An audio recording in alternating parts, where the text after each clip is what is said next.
इस बार की तकनंगमी प्रोग्राम में हम कुछ लोग से बात करेंगे जो हम सबको बताएंगे कि उनका क्या सोच है ईएमएफ के पास जाने के बारे में, भविष्य के बारे में ये सब क्या कहना चाहती है, और अगर कोई सवाल है तो वो पूछ सकते हैं। ये दूसरा विभाग है जो परमारिवो के बारे में है। आपका क्या कहना है ईएमएफ के पास जाने के बारे में? मैं क्या सोच रहा हूँ आईएमएफ के बारे में? वैसे तो हमें आईएमएफ के पास जाना ही था क्योंकि हम सब टूट चुकी है। जीना आईटी ऑननीमर कहती है ईएमएफ के पास जाना जरूरी है। ये एक फिनेंशियल घाव है जिसे हम सबको साफ करना है। एक प्लेस्टर इसका इलाज नहीं कर पाएगी। ये तो है कि ईएमएफ के पास जाने पर और फंक्शन आएगा। हमारे कर्जदार लोगन भी यही हमसे इच्छा करती है और ये भी ज़रूरी है।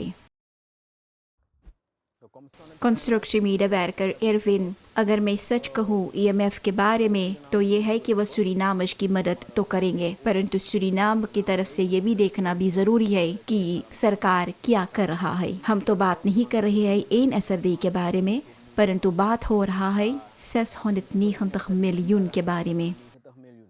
ऑननीमर एक्टिविस्ट पकीटो कहता है ईएमएफ से पहले हमने बहुत लीनिंग भी ले चुके हैं जो हम फिर भर नहीं पाए, तो हम कैसे आईएमएफ को भरेंगे? लीरॉय टैक्सी शोफर, ईएमएफ इतना बुरी भी नहीं हो सकता है जैसे कि लोग कहते हैं अगर देश दूसरे तरीके से चलाया जाए। फरफूश ऑननीमर ग्लेन, आईएमएफ हम सब के लिए कोई नई बात ना है। पिछले रखेरिंग द्वारा हमने इसका सामना कर चुके और कई ऐसे सरकार भी आईएमएफ ला चुका है। बात इतना है कि हम इसके साथ क्या करेंगे। bankier लैरी शोंग, ईएमएफ के पास जाना इतनी बुरी भी ना है। बात इतना है कि एक अच्छा ऑप्शन न होने के कारण से हम सबको ऐसा करना पड़ेगा। ईएमएफ कोई किलिंग मशीन ना है। मैं सोच रहा हूँ कि ईएमएफ के आने पर हम मजबूत होंगे और हमारे देश के जो कर्जा है वो भी कम हो जाएगा। कर्जदार लोगों से भी ठीक से बात हो जाएंगे। वेरल बैंक से जो हम सबको पैसा मिलेगा हम सबको इसमें फ़ायदे रही। ये एक इडे है जिसके हम सब आजमा सकती है और ये हम सबको ज़रूर कर लेनी चाहिए। आपने कुछ लोग की बात सुनी है कि ईएमएफ के पास जाने के बारे में ये सब क्या सोचती है, और अब ये सब बताएंगे कि सूरीनाम के भविष्य के बारे में ये सब का क्या कहना है। आपके नजरिए में हमारी इस सुंदर देश की भविष्य कैसे है? मैं पॉजिटिव रहूंगा। मैं उम्मीद नहीं करूंगा कि और बात बिगड़ जाए, परंतु अगर ऐसा चलता रहेगा तो हम खत्म हो जाएंगे। सूरीनाम के भविष्य को हम सबको साथ ही में मिल करके बनाना होगा। जो इस स्थिति में इस वक्त सूरीनाम देश है इसके लिए हम सभी साथी जिम्मेदार हैं, हम सभी। और इसलिए हम सबको यह बात मान लेनी चाहिए, अपना जिम्मेदारी भी उठानी चाहिए, और अगर हम ऐसा कर लेंगे तभी हम सूरीनाम की भविष्य बना सकेंगे। इस वक्त तो बहुत ताबू है, बहुत कुछ छुपा हुआ है, जाति भेदभाव, पॉलिटिक दबाव, इससे हम सबको छुटकारा लेनी चाहिए। हम सबको एक साथ मिल जाना चाहिए और तभी हम कुछ कर पाएंगे। अगर हम नहीं कर पाएंगे तो हम ऐसा ही रहेंगे जैसे कि अब है। मैं एक सुंदर भविष्य देख रहा हूँ देश के लिए, और अगर हम वही करेंगे जो हमें करना चाहिए, जैसे कि हेस्टेल प्रोग्राम कहता है, तो हमारे भविष्य भी सुनहरा होगा। इस वक्त तो हम लाल पर है क्योंकि हमारे पास आमदनी ना है, फालूता की तरफ से कोई पैसा नहीं आ रहा है भीतर, और दफी सभी ना है। टैक्सी शोफर लीरॉय, मैं हिम्मत नहीं जुटा पा रहा हूँ कुछ कहने के लिए। अगर सुपरमार्केट जाऊँ तो हिम्मत नहीं जुटा पा रहा हूँ कहने के लिए कि सूरीनाम की कोई भविष्य है। देश में इस वक्त जो हो रहा है तो कोई अच्छी बात ना है कहने के लिए। सूरीनाम की भविष्य ठीक नहीं दिख रहा है। आईएमएफ से जो पैसा मिलेगा वो इसके साथ क्या करेंगे, कैसे खर्च करेंगे, उस पर आधारित है। bankier लैरी शोंग, सूरीनाम की भविष्य सुंदर दिख रहा है। हमारे पास बहुत कुछ है। नट्यूलों हुलब्रोन की तरफ अगर हम ध्यान दें तो बहुत कुछ है हमारे पास। पढ़े लिखे लोग हैं। हमारी इस बार के सवाल जवाब के विभाग में इंटरव्यू देने वाले लोग अपन सवाल पूछेंगे कि इन सब के लिए क्या स्पष्ट नहीं था या कुछ ऐसा है जो जिसके बारे में वो सब और जानना। Autoriteit takang kami. Autoriteit regering utak na kami. Autoriteit takang kami. Autoriteit utak kami era. tak ng ami. Regering takkan kami er. Takang kami. Takkan kami. फेना कोई बकवास सवाल नहीं, deskundig जवाब आपके लिए। सरकार क्या सोच रहा है और क्या करना चाहते हैं कोर्स stabiel रखने के लिए? Monetaire autoriteiten Hoofd Financiële Markten, Centrale Bank van Suriname के संजय गौरी शंकर ये सवाल का जवाब देता है कि मॉनेटाire autoriteiten पहले बहुत कोशिश किया है विश्व को स्टेबल रखने के लिए, और वो भी फालूता इंटरफेंसी के जरिए से।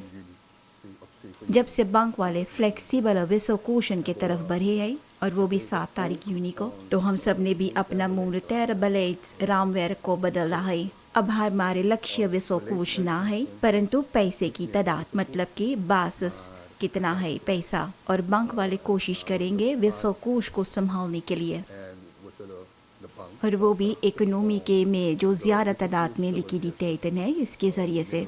binden. लगभग 600,000 लोग सुरीनाम में रहते हैं, और हर एक व्यक्ति की ज़रूरी है इस देश के ontwikkeling के लिए। हम क्या करने वाले हैं जिससे देश छोड़कर लोग ना जाए? हम क्या करेंगे जिससे हर एक मदद करे इस देश के आगे ले जाने के लिए? हम क्या करने वाले हैं जिससे हर एक अपने आप को अम्बासडर महसूस करे इस देश में? हम क्या करने वाले हैं कि हर एक अपने आप को सुरक्षित महसूस करे? Een heel mooie vraag. इस सवाल का जवाब दे रहा DNA-voorzitter Marinus B. In de eerste plaats ये सवाल बहुत अच्छा है, और वो खुश है कि वो इस सवाल का जवाब दे पा रहा है। पहले तो हम सुरीनामर है, और इसी सोच के साथ देश को आगे ले जाना तो बहुत चुनौतियाँ भी है। चुनौतियाँ ये कि कुछ ऐसा वक्त आएगा जो शायद पसंद ना रही, te tegenkomen waar het और कोई ऐसा भी वक्त आएगा जो कि बहुत अच्छा लगेगा। परंतु बुरे समय में तो ये हम सभी का फर्ज होता है कि हम और मेहनत करें, क्योंकि अच्छे समय आने के बारे में हमें विश्वास होनी चाहिए। हम सब ने भी देखा कि ऐसा भी वक्त आया था जहाँ पर लोग ने फैसला की थी विदेश जाने के लिए, परंतु हम सब आज खम्बे बन करके खड़ा रहे हैं, और यही अनुरोध कर रहा हूँ मैं हर एक से, विश्वास रखो, हम सब साथ में मिलकर इस सुंदर देश को आगे ले जा सकेंगे। भाई और बहन, अगर मैं सच बोलूं, हम सब जानते हैं कि इस वक्त एक क्रिसिस है, और ये क्रिसिस हम सब से यही मांग कर रहा है कि हम कंधे से कंधे मिला करके मेहनत करें, और अगर हम देखें कि भविष्य क्या हम सब के लिए लेकर आ रहा है, तो हम ये भी देख रहे हैं actie van allemaal कि अच्छाई आ रहा है। हमारे पास ओली फोन्स है जिस पर सरकार खास ध्यान दे रहा है, जिससे कुछ साल बाद हमारे देश में इकोनॉमीज ontwikkeling आएगा। इस वक्त हम सबको आगे बढ़ना ही होगा, खुद पर विश्वास रखना होगा, मेहनत करना होगा, और साथ ही में मिल करके इस देश को हमें और सुंदर बनाना होगा। और हम सबको यही सोचना चाहिए कि सुरीनाम को एक eerste wereldland बनना है। hard werken. सवाल ऑथोरिटेटन के लिए, तुम लोग कहते हैं कि पैसा ना है, तो उन लोगों का क्या जो इस वक्त बड़े बड़े महल में बैठे हैं? उन सब के लिए कानून क्या कहता है? कानून क्या कहता है उन लोगों के लिए जो डबल सैलरीज पाते हैं?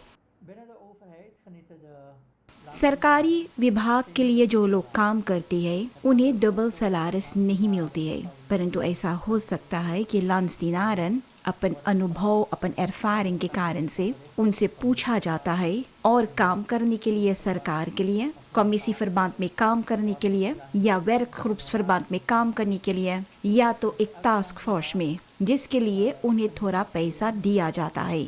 हर एक लांसदिनार एक ही सैलरीज पाती है, और ये पैसा उन्हें हर महीना भरा जाता है। ऐसा भी हो सकता है कि एक आमतनार को एक bezoldiging मिल रहा है, और इसके अलावा वह हिस्सा ले रहा है एक दूसर कमीसी में, या तो एक वर्क ग्रुप में, जिसके लिए लोग उसे पैसा भरते हैं। परंतु ये तभी होता है जब ऐसा एक व्यक्ति के पास कुछ अनुभव है, ervaring है, वो बहुत मदद कर सकता है कुछ काम में। छोटे लोग के लिए, जो लोग कम कमाते हैं, IMF उन सब के लिए क्या मायने रखते हैं? होofdonderhandelaar IMF का इस सवाल का जवाब देता है, ऐसा एक वक्त आएगा कि जो maatregelen बना है stabilisatie के लिए, ये हम महसूस करेंगे koopkrachtversterking में। जिस वक्त कोष को लगाम लगा ली जाएगी, बहुत दिन तक स्टेबल रखा जा सकेगा, तो हम सब खुद महसूस करेंगे और देखेंगे कि प्राइस भी स्टेबल हो जाएगा। शायद आप सुन रहे हैं कि मैं जानबूझकर बात नहीं कर रहा हूँ कि दाम कम होगा। इकोनॉमी की दुनिया में हम बात नहीं करते हैं कम करने के बारे में, हम बात करते हैं कोष को स्टेबल रखने के बारे में। जिस वक्त कोष स्टेबल हो जाएगा और प्रोडक्सी और इकोनॉमी से एक्टिविटेटन के कारण से, तो ये हम महसूस करेंगे। प्रोडक्सी फैक्टर में काम करना arbeid सबसे महत्वपूर्ण है, क्योंकि काम करने वाला और कमाएंगे, और ये ना तुरंत परंतु धीरे धीरे हम खुद महसूस करेंगे। जब इकोनॉमी स्टेबल हो जाएगा तो हम सब इकोनॉमी को फिर अच्छे रेल पर ला सकेंगे, और ये फ़ायदेमंद रहेगा छोटे लोग के लिए।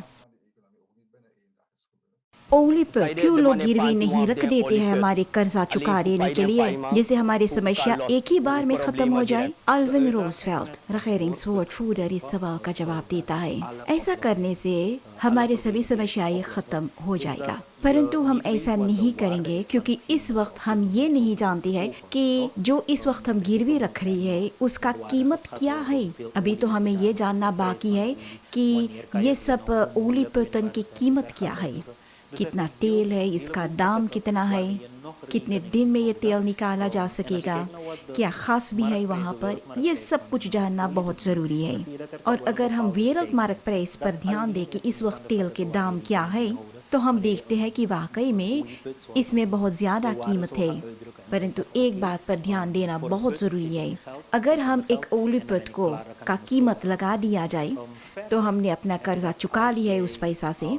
और आगे ये भी है कि एक staatsbedrijf, जैसे कि इस वक्त स्टाट्सओली वहाँ पर है, जो भी हिस्सा ले रहा है, इस सब ontwikkeling ला रहा है ये सब ओली पतन में, और हम सब उनके ज़रिए से भी ये ध्यान रख सकेंगे कि क्या हो रहा है वहाँ पर, और इसी कारण से हम सब और ज़्यादा पैसा पा सकेंगे, जो कि बहुत ज़रूरी है हमारे देश के लिए। इस वक्त तो ये एक ऑप्सी है कि हम अपन ओली पत बेच करके अपना कर्जा चुका ले, परंतु ये ऑप्सी इतना भी ठीक ना है, क्योंकि इसके बारे में बहुत ज़्यादा अभी नहीं सोचा गया, नहीं जोड़ा गया है, जिससे हम ये कह सके कि हाँ हम सब यही करेंगे।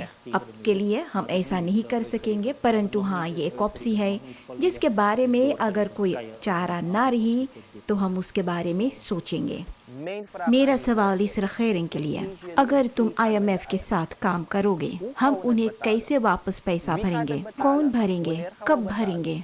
कार्ल एक्हॉर्स्ट इस सवाल का जवाब दे रहा है, अगर ये प्रोग्राम 2024 में पूरा हो जाएगा तो पहली बार जो हम सबको वापस पैसा भरना होगा तो ये है साल 2027 में। इस प्रोग्राम के बाद कर्ज चुकाया जाएगा, और फिर इसके बाद में एक ऐसा समय आएगा जहाँ पर हम सबको कर्जा चुकाने की समय दिया जाएगा। अभी समय नहीं रही चुकाने के लिए, और फिर उस समय के बाद में फिर कर्जा चुकाया जाएगा। और ये समय हम सब के लिए अच्छा है, क्योंकि वो वही समय है जहाँ पर हम सब भी अपन तेल से शायद पैसा पाना शुरू करेंगे।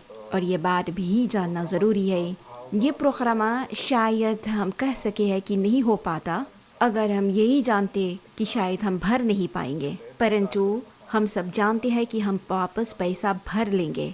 और जिस वक्त ये प्रोग्राम बना था कि वापस पैसा भरने के लिए, तो इसमें तेल के पैसा नहीं जोड़ा गया था, और वो भी जब सब कुछ देश में ठीक होगा। और इसके बाद जो भी आएगा, जितना पैसा भीतर आएगा, वो सब हम सब के लिए फ़ायदेमंद ही रहेगा।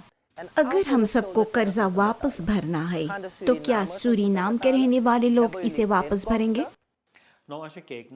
अगर हम देखें कि किस तरफ हम बढ़ रहे हैं, तो हम न केवल ध्यान दे रहे हैं तेल के आमदनी पर, परंतु दूसरी तरफ भी देखा जा रहा है कि कहां से सरकार की कस में पैसा आ सकता है, वो पैसा जिस कारण से देश कमा सकता है। अगर हम हर केवल तेल पर ध्यान दें जो शोर बेस है, इस शोर बेस के कारण से हमें बहुत फ़ायदा रही, तो हमारे देश के टमाटी वगैरह को हम एक्सपोर्ट कर सकेंगे, क्योंकि इसकी मांग ज़्यादा हो जाएगा। मतलब कि हमारी इकोनॉमी को अवश्य एक बूस्ट मिलेगा, न केवल क्योंकि हमारे पास तेल रही, परंतु इसका स्पिन ऑफ जो है इसका असर भी पड़ेगा और ऊपर।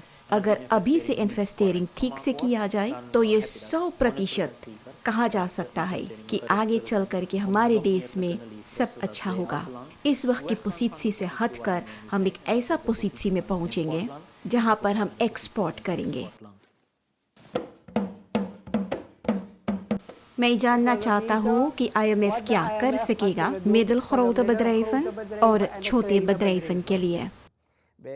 KMO bedrijven के लिए मिनिस्ट्री का एक अपना बeleid है जहाँ पर उन्होंने एक नवा bestuur बैठाया है KMO फंड्स के लिए। इसका काम है कि kleine और मिडिल ग्रोte bedrijven को फिर उनके लिए आसानी से उनके साथ देने के लिए, और इसका कारण है कि इन सबको ondernemerschap को मजबूत करना होगा और ऐसा करने से और bedrijven खड़ा होगा। और एक दूसरी बात ये भी है कि हम सब कोशिश कर रहे हैं कि जो रेड टेप्स है तो ये रेड टेप्स को हटाने की कोशिश किया जाएगा। रेड टेप्स होती है कि जब एक व्यक्ति फॉरहोनिंग चाहता है औरों को 100 दिन यहाँ वहाँ भटकना पड़ता है, औरों को 100 घंटा।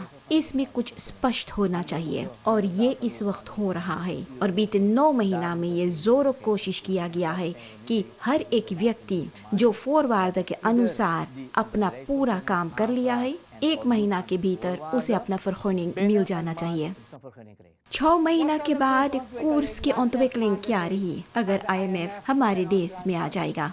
De verwachting Hoofd Financiële Markten, Centrale Bank van Suriname की संजय गौरी शंकर ये सवाल का जवाब देता है। बैंक वाले को ये विश्वास है कि उनका नया मोनेटार बeleid काडर फलदायी रहे। मतलब ये है कि जो छोटा जो kleine termijn deposito's है बैंक के, तो उनके कारण से verhouding स्वस्थ रही और वो भी पैसा और प्रोडक्सी के बीच। वैसे तो ये हो सकता है कि बातें हुए सूरीनाम के मुंट के बारे में, परंतु wisselkantoren और बैंकन की मदद से सेंट्रल बैंक van सूरीनाम अपन maatregelen बनाएंगे और वो सब बातें जो होंगे उसे रोकने के लिए। ये तो हम सब जानते हैं कि ये नवा beleid साथ काम कर रहा है इस वक्त के फेलिंग termijn deposito के, और इसका परिणाम ये होना चाहिए कि कोर्स स्टेबल रहे। we weten dat क्या तुम्हारे पास एक herintegratie प्रोजेक्ट है जिससे सरकारी काम करने वाले लोगों को आप पढ़ा सके, जिससे आगे चल करके ये सबको घर पर बैठे की जरूरी ना है। इस वक्त आमतनारन जो ज्यादा की तादाद में है तो देखा गया है कि तो एक दूसरा उपाय भी देखा गया है, सोचा गया उसके बारे में। बिनलास जाकन के मिनिस्टर ने हाल ही में एक उपाय बताया है और ये है कि ये सब लोग जो ज्यादा के तादाद में है कि इन सबको स्टिख्तिंग के लिए रखा जाए काम करने के लिए, या औरों को जिसे इस वक्त लोग के जरूरी है काम करवाने के लिए। इसका मतलब ये हुआ कि सरकार कम पैसा भरेंगे और साथ ही में उन लोगों को भी एक काम करने का करेंसी रही, कहीं पर उन्हें रखा जाता है जहाँ से ये सब तुरंत काम शुरू कर सकेंगे। आगे मिनिस्ट्री फन अरबैत के साथ में ये भी देखा गया है कि क्या किया जा सकता है कि सूरीनाम देश की इंडस्ट्री को तैयार किया जाए। ये सब आमतनारन के लिए, परंतु इन सब के लिए क्या किया जा सकेगा जिससे आगे चल करके एक मोड़ आवे, जिससे ये सब धीरे धीरे फिर आमतनारन अपराध से निकले और पार्टिकुलर सेक्टर में भर्ती हुए। कौन सी स्ट्रक्चरele bezuinigingsmaatregelen आएंगे सरकारी विभाग के लिए? क्या कोई मिनिस्ट्री के लिए मैक्सिमम रखा जाएगा कि केवल इतने लोग वहाँ काम कर सकती है? जैसे कि हम बात करें इकोनॉमी से जाकन की मिनिस्ट्री के बारे में कि वहाँ पर केवल लगभग कि 200 लोग काम कर सकती है और ज़्यादा की तादाद में जो 300 और लोग हैं उनके लिए क्या किया जा सकेगा जिससे हमेशा के लिए एक अच्छा उपाय आवे हमारे देश के begrotingstekort के लिए जो सदियों से चलती आ रही है। मोहम्मद एन एस्काक कहता है कि जो bezuinigingsmaatregelen है वो तो है, इस वक्त भी एक personeelswet है जिस पर हमें फिर से ध्यान देना जरूरी है, जहाँ पर इस वक्त परंपरा अनुसार जो पर्सोनेल के काम होना चाहिए उस पर ध्यान देना होगा। परंतु पर्सोनेल्सwet के भीतर कई बपालिंगन है जिससे हम अपना करके सरकार की खर्चा भी कम कर सकती है। सालों 70 के लिए भी एक पर्सोनेल स्टॉप है, उसके मुताबिक भी हम सबको काम करना चाहिए था। और इसके अलावा पर्सोनेल्सwet के भीतर कई ऐसे बपालिंगन है और अगर इसे ठीक से निभाया जाए तो ये सरकारी भाग का जो काम है वो और ठीक से हो सकेगा।